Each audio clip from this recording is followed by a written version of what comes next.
Adjustment अर्थात समायोजन. College कट्ट्याच्या आनंद कट्ट्याच्या मालिकेतला पुढचा भाग म्हणजे समायोजन कट्टा अर्थात ॲडजस्टमेंटचा कट्टा. ज्यांना आनंदी राहायचं असतं ना, ज्यांना पुढे पुढे जायचं असतं, त्यांना ॲडजस्टमेंट्स कराव्याच लागतात. आणि अशी खूप मुलं आपल्याला भेटतात की जी ॲडजस्ट करतात, म्हणजे कुरकुर करत नाहीत, तक्रारी करत नाहीत, अपमान काही प्रमाणात गिळतात सुद्धा. आणि त्या ॲडजस्टमेंटचं सगळ्यात चांगलं उदाहरण म्हणजे एखादी व्यक्ती गेली की आपण म्हणतो बॉडी येतीये, तिथपासून सुरुवात होते. म्हणजे त्याला पहिल्या फटक्यात बॉडी म्हणून मोकळं होतो.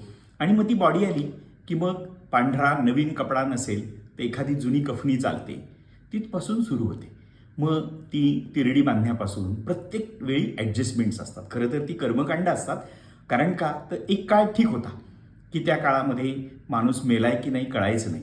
पण आत्ता ॲडजस्टमेंट्स काय असतात की तो माणूस त्या तिरडीवर ठेवला की त्याला करकचून बांधायचा, मग त्याला सोन्याचा मणी गिळायला लावायचा. कदाचित तो काळ असा असेल की सोन्याचा मणी तोंडात टाकला की पडजीप जर समजा अडकली असेल तर ती काढण्यासाठी कदाचित त्याचा उपयोग होत असेल. गरम विसन पाणी, म्हणजे त्यात विसन टाकायचं नाही, गरम उष्ण पाण्याने त्याला आंघोळ घालायची. काय सांगावं, जिवंत झाला तर झाला. त्यावेळी ECGची सरळ लाईन कळायची नाही, पण आता ती कळायला लागली आहे ना.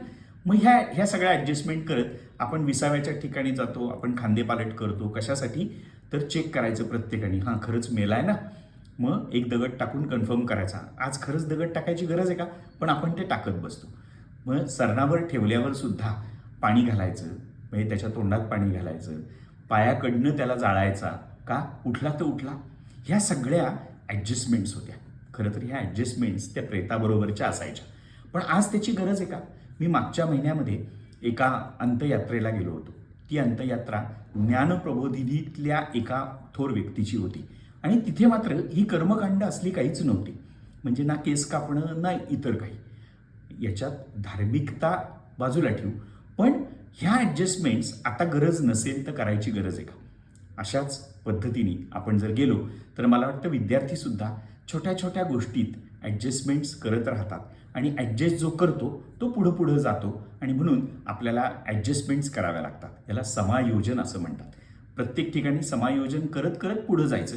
मग कदाचित ते एखादी सीट आपल्याला मिळाली नाही, किंवा आपली सीटसुद्धा दुसऱ्यांनी बळकावली, किंवा असं जे काही असतं ते समायोजन असतं. अर्थात 100% समायोजनच करायचं असं मुळीच नाही.